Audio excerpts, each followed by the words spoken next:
So now we're going to talk about avoiding overpaying taxes. So strategies that we can use to accomplish that. Uh, all right. So to practice legal tax avoidance, right? The not tax evasion. You go to jail for tax evasion.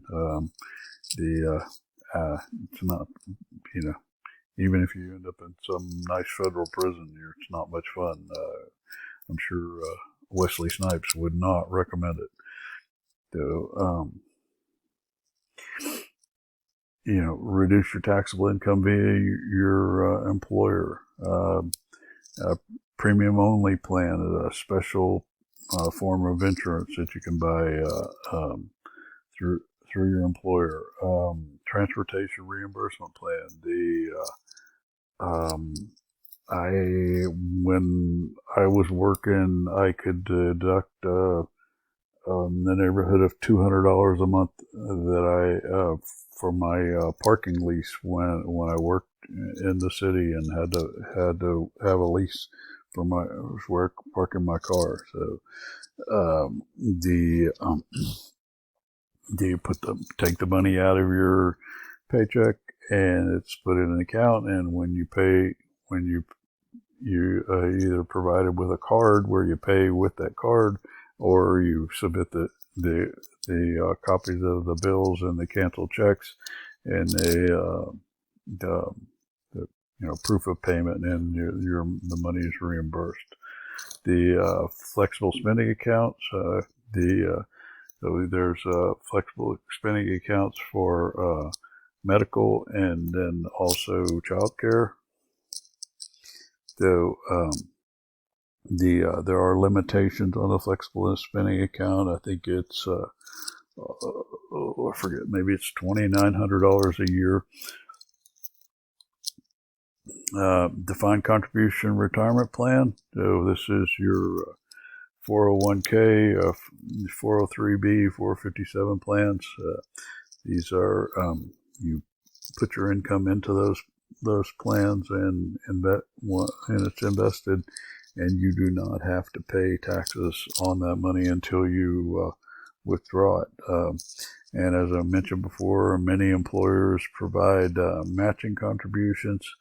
I worked at the University of Alabama for 1 year after I got my PhD, and they had, in addition to their regular retirement plan, they had a 403b where you could deposit up to 6% of your income, and they would match it dollar for dollar, which basically, allowed me to make 100% return on my money before I had any investment income for that year.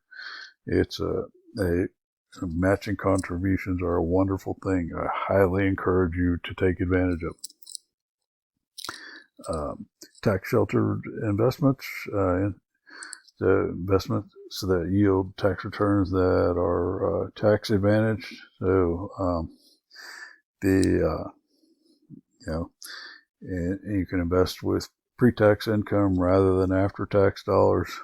So tax deferred investment growth. So you don't pay pay income until it's until you use the money. IRAs, it would be a typical traditional IRA would be a tax deferred investment vehicle. A Roth IRA is kind of the opposite. A Roth IRA, you pay the taxes and then make your contribution, and then you never have to pay taxes on that money again. So Roth IRAs can be, for certain individuals, can be very very beneficial. You can also roll a traditional IRA into a Roth IRA. You do have to pay the taxes that would be due at that time. Coverdell Education Savings Account, qualified tuition programs or 529 programs. Um, government savings bonds. So you can, if government interest on government savings bonds is tax exempt if it's used for education purposes. The tax exempt municipal bonds. Tax exempt municipal bonds are exactly what they say. They are exempt from federal income tax, and they are exempt from, for the most part, they're exempt from income taxes in the state in which they're issued. So, for example, if you happen to be that person that lives in Philadelphia, and you own municipal bonds issued in the tax exempt municipal bonds issued in Pennsylvania, they would be exempt from your both your federal, state, and local taxes. Capital gains on housing to some extent. All right. After-tax yield formula. So the after-tax yield is equal to the taxable yield multiplied by 1 minus your federal marginal tax rate. We'll work examples of those on the WebEx.